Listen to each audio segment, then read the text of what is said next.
Hello, book lovers. Welcome to Authors Love Bookstores, presented by Mighty Blaze. I'm your host, Joe Moldover, author of the novel Every Moment After, and I am delighted to be here with you again today. Authors Love Bookstores is a weekly online program held every Wednesday. I host and produce along with my friend and fellow writer, Kimberly Hensel-Lawrence. Our goal is to highlight indie bookstores across the US and Canada, to tell you what makes each one of them so special, and to support them through COVID and beyond. If you are live with us on YouTube or Facebook, please feel free to put a comment into the discussion, and we will get to as many of them as we can. Today, I am thrilled to welcome novelist Jennifer Dupee. Jen is the eldest of a set of fraternal triplets, and she grew up seeking any quiet corner of the house so that she could read, write, and work on puzzles. Her lifelong passion for old houses inspired Elmhurst, the grand home featured in her debut novel, The Little French Bridal Shop, which was published by St. Martin's Press in March 2021. The Little French Bridal Shop was chosen as Good Housekeeping Magazine's April 2021 Book of the Month. Jen is an active member of the Grub Street writing community in Boston and has published in the feminist press. She was a semifinalist for the 2016 James Jones First Novel Competition and a semifinalist for the 2016 Faulkner Wisdom Competition. Jen is currently at work on her next 2 novels. Jen, welcome, and thank you so much for being here. Joe, it's awesome to be here. Thanks for having me. You're going to give us an inferiority complex by doing your next 2 at once. Not my intention, not my intention. Also with us, Hannah Harlow from the Bookshop of Beverly Farms. Hannah, thank you for being here. It's so good to see you. Thanks. It's great to be here.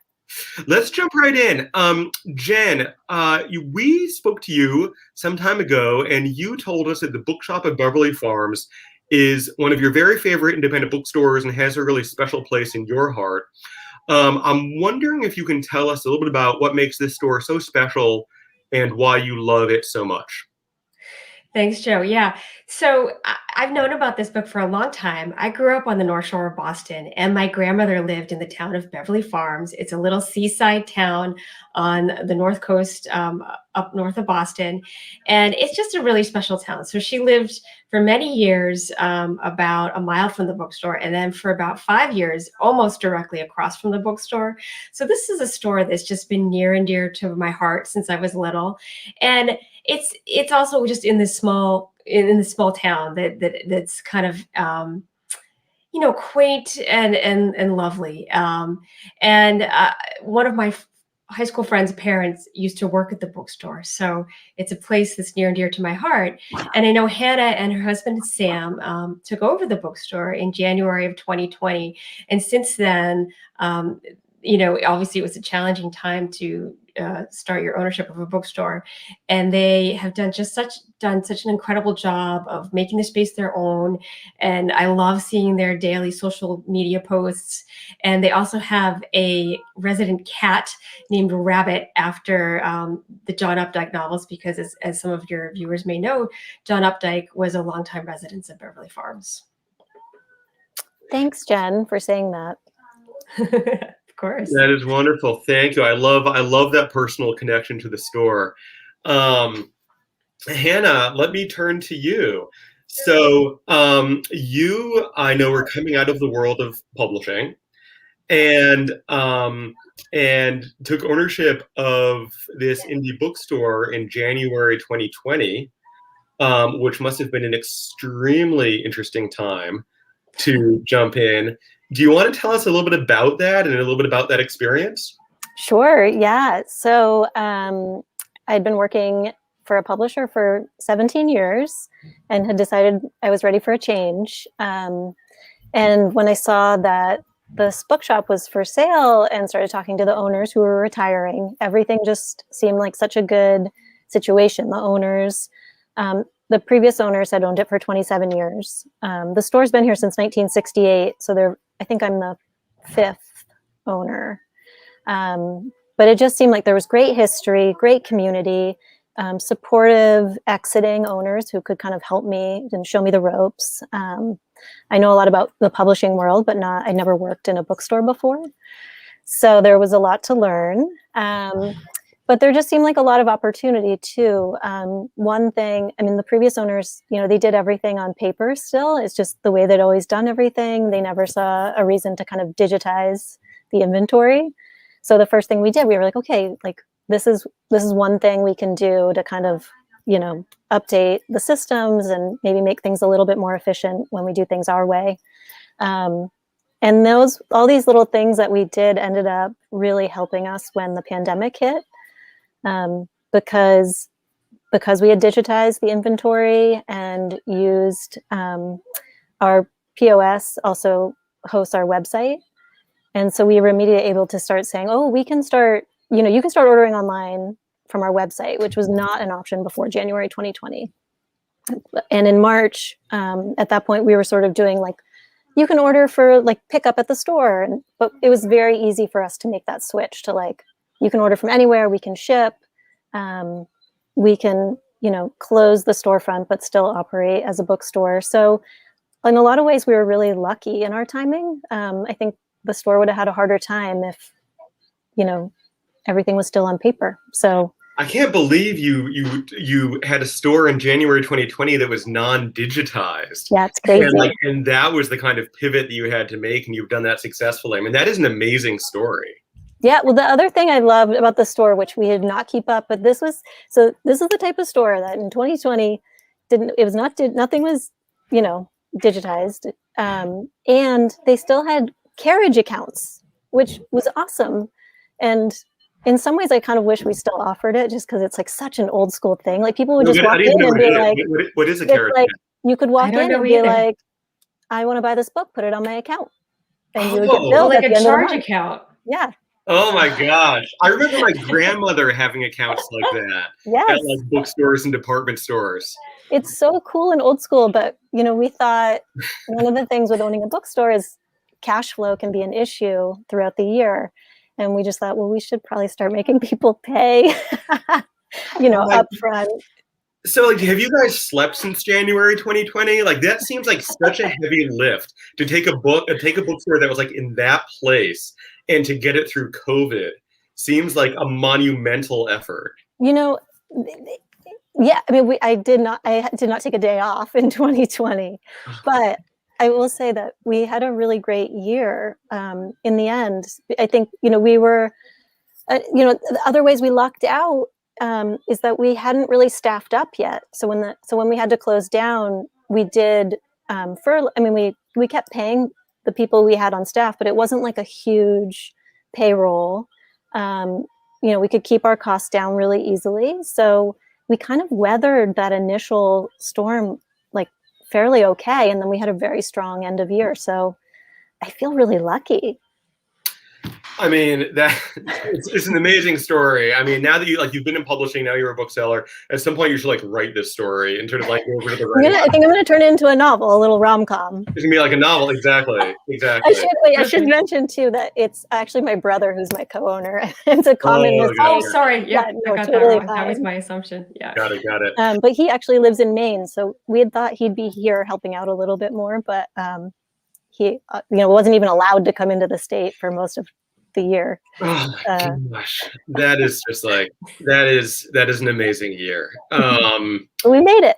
You made it. I mean, that's the happy ending. That you're still here. Let's talk a little bit about indie bookstores because, like, I love independent bookstores. That's why I do this. One of the things I love about indie bookstores is how different each one is, and one of the things I really, really love is sort of like the event scene. And sort of the live events in an independent bookstore. Now, I'm guessing that's just something you just haven't been able to do. Yeah, I have not hosted a live event yet. We have introduced a monthly book clubs that we've been meeting virtually for the past 8 months or so. And that's been fun, but we're starting to think about what events might look like. And I will say that people have come in. There have been some memorable events in the past. Many customers have come in and told me about these midnight Harry Potter release parties. Yep. And it like blows my mind. I can't imagine having an event at midnight. Oh yeah. With my And two the small children at clientele home. there, Yeah. the clientele there, or maybe older. I don't know. Yeah, I mean, you could answer that, but Jen, do you have any events that you ever went to that you remember? gosh, no, because events just weren't as frequent back then. I feel like it's a thing that came about more like in the 2000s. And I graduated high school in 92. So then even though the bookstore was near and dear to my heart and I'd always visit it when I was visiting my grandmother, it wasn't a thing that people did quite as much, Yeah. The other one is Chris Van Allsburg lives in the neighborhood. And so we also are located across the street from a train station. So he has done like Christmas time events for the Polar Express. Mm-hmm. And we're hoping to do that again. They said they did one where it was like snowing, the train was pulling into the station and the event was starting. And I was like, you that's have so to do perfect. that. You have to do that. That'll be So, great. That's on the agenda for this year. I mean, I just feel like events are just, sometimes I'll just like go to sort of kind of like random independent bookstore events just for the experience.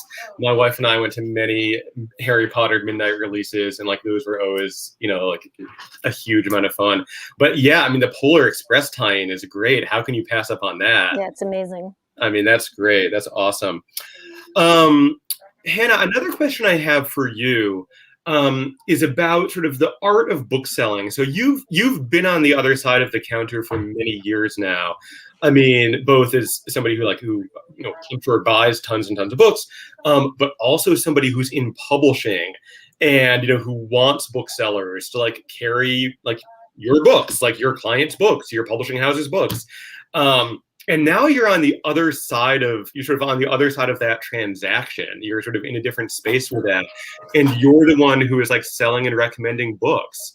So, I mean, I would like love to hear a little bit about that experience and sort of like what that is like for you as, look, like book, publishing house reps are coming around like with their catalogs and like, yeah. I'm sure authors are calling you up or now showing up and sort of trying to get you to front their book. What is that like for you? Yeah, no, it's super interesting because in my old job, I worked in marketing and part of my job was to try to get booksellers to read my company's books and recommend them. Like I was badgering them all the time. Yeah. So to be on this side, I'm now realizing, first of all, I worked for a mid-sized publisher and I'm just realizing like, there are so many other books out there. I mean, obviously I knew that in theory, but now to experience it in practice, it's like, it's a big ask. And it's why it's really important. And I always tried to do this as a publisher to kind of get to know booksellers. So I knew their tastes. And when I asked them to read a book, I was, really trying to appeal to I really truly thought I think you're really going to like this book because I know you liked these other books. Yeah. But it's still really hard to do. And I cannot believe how many galleys we receive. I'm looking at our galley shelf. It's like these 2 full shelves, that we organize by pub month. Yeah. And there's so many. I I wish I could eat them and and ingest them quicker. I feel like such a slow reader these days. There's too many books. There's too many books, and there's so many good ones I want to read. There are so many good books. Well, speaking of good books, I want to talk about the Little French Bridal Shop. And I want to talk, Jen, a couple of things. Now, a lot of the people who view this program are themselves writers or aspiring writers. You, have brought out your debut novel. Congratulations. Thank you. But first of all, what was it like to do that in March 2021? I mean, when the world was still, very shut down. Yeah, it's interesting because I started planning for a launch event in September of 2020. And in my mind, I was thinking, maybe we could be in person. Yeah. But then, as we crept closer to the end of the year, it became totally obvious that it was going to be remote. And so, there was a side of me that was a little disappointed, as a young author, or, even a not so young author, you imagine, you know, the day when you have your launch and celebrating in person with your friends and family and being able to meet some new people and signing books and chatting about it. So I felt a little bit of loss over that. On the other hand, I am so amazed and impressed by how the book world, the bookstores, and the reading community have risen to this challenge. You know, it's just incredible. I think that so many bookstores have pivoted. You know, Hannah didn't mention that she's also done these author interviews with authors. You know, sort of a 5-minute interview that she's promoting. She's done so much social media, and all these other bookstores are hopping on the event bandwagon, doing crowdcast events and Zoom events, and I've just been amazed. And you know, there is a silver lining in that your audience doesn't have to now be so local, right? So my sister lives in the Seattle area, and she's able to tune into my events, and so you know, there's a silver lining. And I just also have to say that I've been so incredibly lucky for, you know, myself. And I know there's so many people who have struggled, you know, much more than I have out there. And I feel incredibly lucky to have my friends, my family, my health, my job, and still just a really strong book community. Yeah, absolutely. Absolutely. And for the audience, those author interviews through Bookshop of Beverly Farms are on the website. And we will put the link into the chat so people can click through to them because they are awesome. And of course, in addition, you can also get the Little French Bridal Shop online through Bookshop of Beverly Farms. We're putting that link in the chat as well so people can click through and pick up a copy of the book from the bookstore. Jen, you're going strong. You're doing your next 2 books. Can you talk to us about that? I don't know how much you're saying, but can you tell us a bit about it? Yeah, let me give you what I can. So when I say 2 books, I really have one that's kind of gestating and one that I'm actively working on. And so the one that's gestating, I have a first chapter. I have the characters, I have the setting. It's another seaside town. I actually imagine it, for people who know the North Shore, I imagine it being a little bit more like Rockport rather than Beverly Farm. I know some viewers out there will think, you know, what's the distinction? But yeah, they're distinct. I haven't quite gotten my hooks into it yet. So I'm waiting for that moment at which I feel like, okay, I know the direction this is going. I really know kind of what the inciting incident is, and then I'll run with it. I tend to, when things are gestating for me, I tend to, you know, think in terms of character setting and images. Like I'll jot down I'll have a whole file that's just sort of phrases or images or words that fit in the world of that book. And then eventually it will all kind of coalesce for me, and I bring it together. But the one that I'm actively working on, it's fairly different from the Little French Bridal Shop. It's told by a young narrator, and it's her point of view, and she's 7 years old. So that's just a challenging and interesting perspective on its own. And the story is set in motion. Her mother is pregnant with her baby sister, and the story is set in motion when a strange man arrives at the foot of her driveway and claims that that baby could be his. So goes from there. Wow. That's a great hook. That's awesome. You know, it's interesting, like when you talk about the process, I mean, I remember reading, I don't remember exactly where, but I was sort of reading a little bit about you writing Little French Bridal Shop, and you were talking about this experience of like writing in a restaurant or in a hotel, like something like that, and like the wallpaper, like the images in the wallpaper. Yeah. Stand like up here for just a sec. Yeah.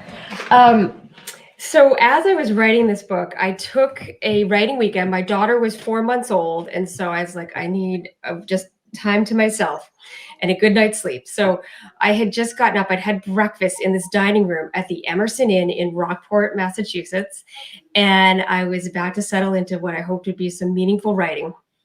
But I felt myself distracted by this very large pattern repeating wallpaper on this blue background with kind of tan and white pheasants. And I kept laughing when I looked at it, and I couldn't stop looking at it. So I was like, you know what? I'm going to write the wallpaper into the story. And indeed, it actually ended up being a pretty big part of the story. And then when I went to revise that scene, you know, a few weeks or months later, I realized, oh my God, I never snapped a picture of the wallpaper. And it was becoming quite important for the story. And, you know, us writers, we're an obsessive bunch, right? We need to kind of know and see the thing. And we sometimes feel a little superstition around it, right? So I began Googling the name of the dining room, the Emerson Inn, and the wallpaper. And I was coming up with all these wedding photos, other people's wedding photos on photography sites of the wallpaper. Well, really, they were of the celebrants of the wedding. Right. And the wallpaper's kind of like in the background. And I was like, that's not good enough because it's blurry. They're not focused on the wallpaper, of course. Yeah. So I then called the inn and said, can you just snap a photo of the wallpaper?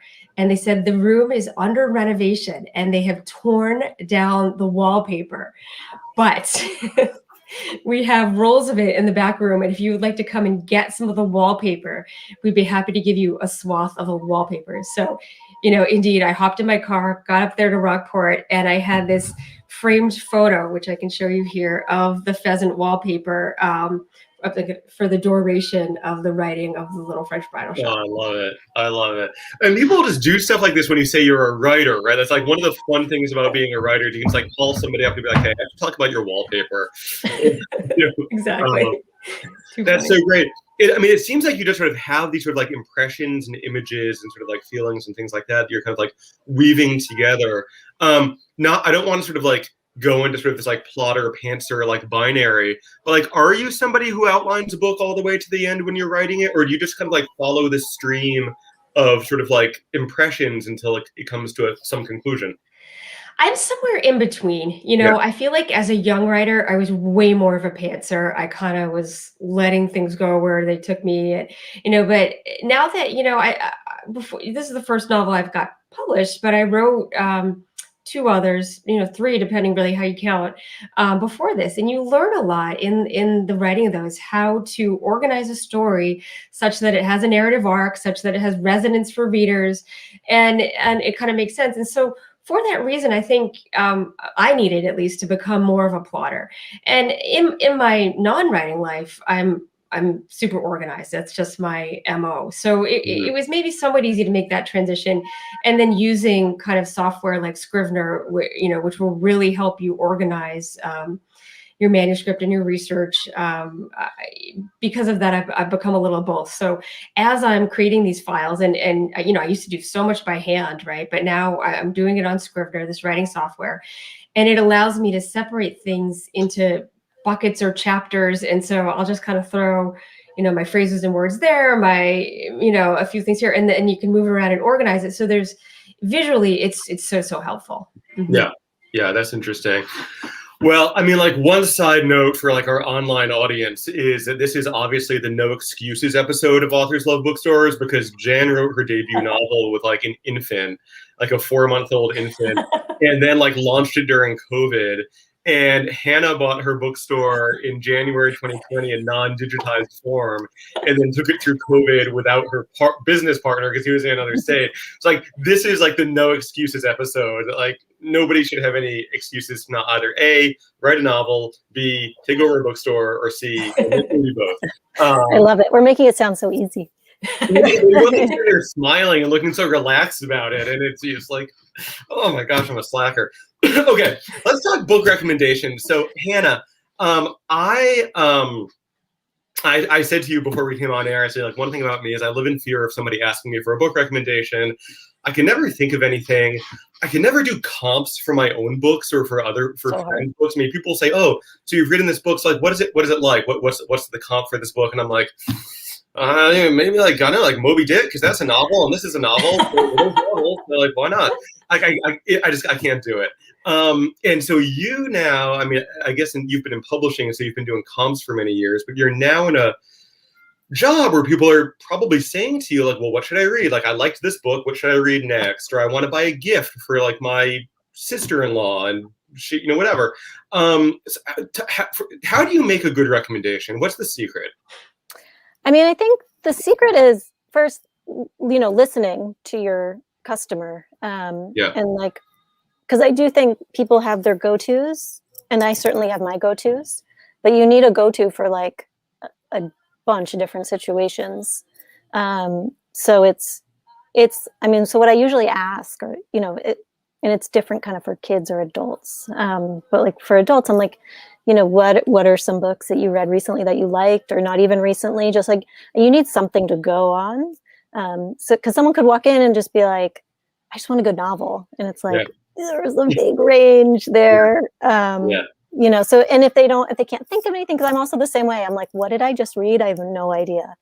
And I will say I keep a list in my phone so I can look it up, because I always forget what I just read. But so if you don't have titles to go on, it's just like, well, do you want like a beach read? Do you want like something more serious? Like, do you like more mystery? Do you like historical fiction? So you just try to narrow it down.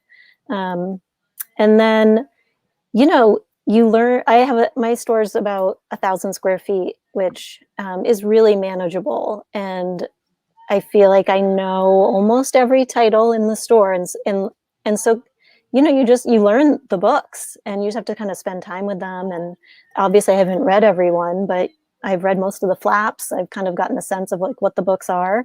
And then you just do your best. But and then with kids, it's like age, and I have my go-tos, and I felt really grateful when I bought the store that I had kids, so that I had been reading kids books with them. And so I have my favorites, and I have a 9 and a 12-year-old boy. So I'm not as up on some of the girl favorites, but I try not to be gendered, and I try to recommend girl books to boys and boy books to girls. So That's great. Is there anything that's been sort of you've been selling this spring that's been hot, or that's been moving this spring, that has sort of surprised you, or that you'd want to mention to the audience? I mean, I think it's interesting that there's a few books from 2020 that are just still chugging, like The Vanishing Half and The Midnight Library and Hamnet. Those just have been selling, and I think it's really interesting that after the year we had, like, they continue to sell. We've done really well with Clara and the Sun, which I loved, and that was definitely a book I could like wholeheartedly recommend. Though I think it's funny, like it's set in the future, and it's about a robot, and so some customers hear that and they're like, "Oh, I don't really like sci-fi," and I'm like, "You'll like this, I promise." Trying to think of others. I don't know.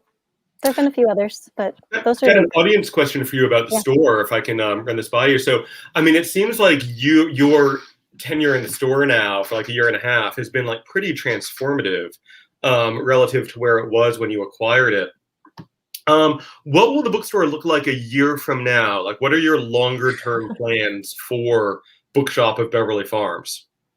To be honest, I don't think it'll look that different. When we came in, we did the big behind the scenes change of, bringing in a POS, point of sale system, and everything else we did was fairly cosmetic. We like put some carpets down and we painted.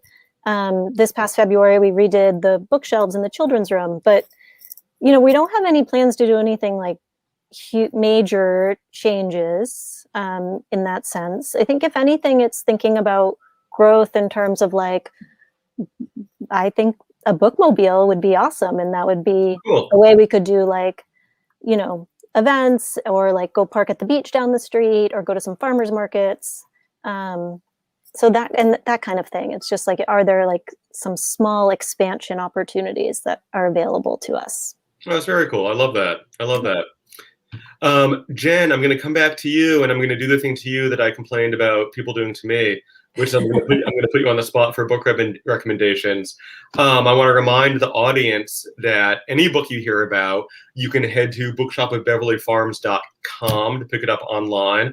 Or if you happen to be on the North Shore, I believe you can head over to the store in person now, right, Hannah? So we are open. We are almost regular hours. We'll be expanding our hours slightly after Memorial Day, but we're open Monday through Saturday. So get online or go over in person and pick up some of these books. So Jen, would you tell the audience some books that they should buy?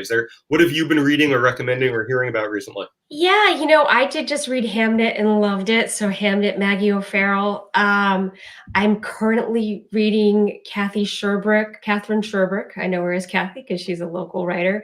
Leaving Coy's Hill, which is a wonderful story about Lucy Stone, who is a abolitionist and suffragist, and kind of got written out of the Susan Anthony and Elizabeth Cady Stanton stories. So it's just interesting. This past year, let's see, I've read Mary Beth Keane, Ask Again, Yes, which I really loved. I read some Lynn Griffin, who's also a local writer, and I think she has a book coming out, I want to say October, November. So I read Girls Sent Away, which I really enjoyed. And then on my bookshelf, The Vanishing Half is on my bookshelf, The Midnight Library. I always have 20 books on my bookshelf if you went up there right now. So, but those are some thoughts. Mm-hmm. That's awesome. We had Kathy on the program last week, and I haven't had a chance to read Leaving Coy's Hill yet, but it sounds amazing. So I definitely I think the audience should check that out, and also check out, if you didn't see the episode last week, check out Kathy's episode over on YouTube. That is great. Hannah, you have done this thing that I think a lot of people in our audience kind of fantasize about doing, which is that you have taken over an independent bookstore and become a bookseller. And I think a lot of people who love books, who are passionate readers, definitely people who are writers, kind of like have this idea that is just like the life, that owning and running an indie bookstore, like especially in a place like on the North Shore of Massachusetts or something like that, is just like the thing. So a couple of questions I just want to get to for you before we wrap up, just about that life. First of all, a really specific question. So I'm a writer, Jen's a writer, a lot of the people who are watching are writers. I think that people don't appreciate how much people who run independent bookstores are approached by writers, are solicited by writers, are ambushed by writers, are sought after by writers. Talk to us a little bit about like how writers can effectively engage with booksellers, and either some do's or some like major don'ts, or kind of what comes to your mind around that.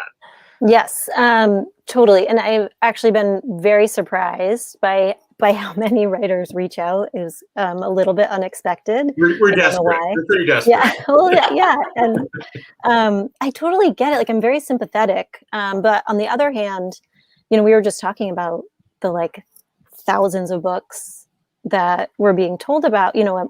Like, I think one thing is to just recognize like booksellers are trying to pay attention to literally thousands of books every year.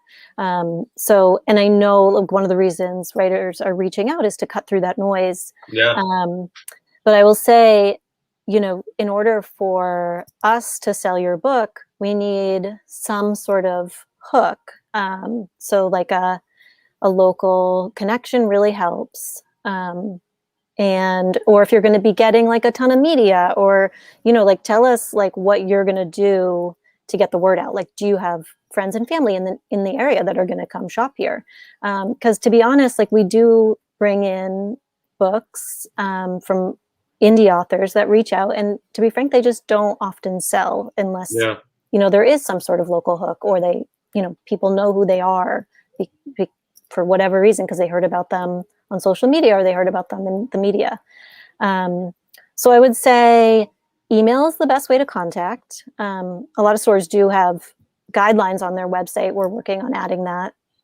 Phone calls are not great. Like, you end up, and walking in, it's like not awesome. You just like, I feel very put on the spot. And it, if you email, like I have time to like look at it, like look up the information, like consider my response before answering, and be able to give you a better answer. But you want to be able to sell the book in the store, so like whatever means you can offer to help. You know what I mean? Like booksellers just don't have the time to read every book that comes into the store. Yeah. I think that's great advice. I think the hook, I think is especially important. I mean, just sort of giving the bookseller something that will help them to latch onto it and sort of remember it and be able to recommend it. Yes, exactly. I mean, I think it's such a hard encounter, right? Because I think like authors are told, you really have to get out there and pound the pavement and not leave it all up to the publisher, and and do the work on your own. And then booksellers are just sort of barraged and inundated Yeah. by these queries. So it's a difficult thing. I will say, you know, if you're a writer, if you don't have a book out yet, it's best to start building those relations. Like if you have a local bookstore, like you should be going in and you should buy a book every once in a while. I know, and even if that's hard, but like buying a paperback every couple of months, you know, that should be something, you know, to show your support for the store. You know, so if someone walks into my store and they're like, I'm a local author, and I'm like, I've never seen you, that's tougher. You know, it's like, well, you know, if you've built a relationship with me first, it's going to be a lot easier for me to be like, hey, I know this author, they're a great person, like buy their book. You know what I mean? Yeah, have that relationship. Jen, I know it's been hard with, obviously hard with COVID. Have you been able to be out on the circuit? Have you been kind of? Yeah, a little bit. You know, I connected with Hannah early on. You know, this book is really, you know, almost even not officially based on Beverly Farms. So it's very recognizable. And indeed, there used to be a French bridal shop in the town. So, you know, there was a good hook for Hannah to use there. Oh, yeah. But then I also live in Winchester. And there's a local bookstore here, Bookends. They've been incredibly supportive. They've been great. There's actually rumors that they might be selling it, but I hear that rumor comes up every year. So, and you know, as you were speaking earlier, I was like, yeah, thinking, you know, my brain has thought like, oh, could I buy a bookstore? You know, not right now, no. But and then also, you know, Belmont Books has been really supportive. So I haven't gotten quite as far as, well, I think Newtonville hasn't been open. They're not open yet, I don't think. More recently, right? And Brookline Booksmith is just harder for me to get over to that area. But I mean, you know what you said, Joe, about independent bookstores and I mean, they're just wonderful. And especially with the Bookshop of Beverly Farms, I feel like as the weather's getting nicer and people head up to the North Shore to go to the seaside, it'd be just such a wonderful place to stop on your way there. That's a great sales pitch. That's awesome. And I will say, Jen did everything right, reached out over email, told me the hook, but was also like not pushy, you know? So like being not pushy is great. And her book has been one of our best sellers. People have been, you know, people remember the French bridal shop and they love the local hook and that it's like so much based on where we are. That's great. We are starting to run low on time. Hannah, there's a question that we always love to ask booksellers, and this is kind of dovetailing with what we've been saying about the fantasy of owning a bookstore and running a bookstore versus the reality. And, you know, and I don't know, maybe potentially scaring off people like me and Jen who might be like really tempted to be like, yeah, I will take the bookstore in Winchester and go for it. But you should go for it. Do it. Let's do it. Finish the sentence for me. I'm going to start a sentence, then tell me how you would finish the sentence. Running a successful bookstore is part hard work, part luck, and part what else? Passion. Oh, great answer. Great answer. You have to love the books. Otherwise, it doesn't work. I love that. That's such a great answer. Now that's making me want to buy a bookstore. I mean, maybe we can do it now. Yeah. Now I feel like I have to other people have had much more kind of like bearish answers, and I'm sort of like, that's a wonderful answer. I love that. I mean, like, you know, if you're good at accounting, that helps too. No, well, that does scare me off. If you want to be scared off, but like, you can figure it out. Oh my gosh. Oh my gosh. It is tempting. Jen, if you really want to show everybody off, you know, you can have like a baby and be working on 2 books and then like also like, buy a bookstore. Yeah, if you really just want to kind of rub everybody's faces in it and make us all feel incredibly inferior. I'll give it some thought. Yeah, give it some thought. Hannah, the audience should head to bookshopofbeverlyfarms.com. Online sales, videos of past author interviews, upcoming events, or any ideas for upcoming events, what you're going to be thinking about? We're talking to a couple local authors who have some great books coming out in June, and the debate is in person or virtual, not sure, but if you check out our website and follow us on social media, you'll get all the updates. Fabulous. That's great. And people should also be heading to jenniferdupee.com for background about Little French Bridal Shop, for information. about the 2 upcoming books, which is very exciting. Jen, do we have a date on the first one, or is it up in the air? No, not yet, not yet. All right, I'm not we'll trying to see. pressure you, but No, I'll keep you posted. okay, that's great. So people can keep up with that. Go to bookshopofbeverlyfarms.com for all of your book buying needs. Thank you both so much for being here with me today. It's been such a pleasure to talk to the 2 of you about books and about book selling. And I really look forward to being able to stop at the Bookshop at Beverly Farms sometime soon. Please do. Yeah, and Jen, good luck with Thank you, the next Joe. 2 books, and congratulations on your debut. Thanks so much. To the audience, thank you as always for being here with us and for supporting authors and independent booksellers. We will be back next week with author Ryan DeSala. And until then, please stay well and keep reading.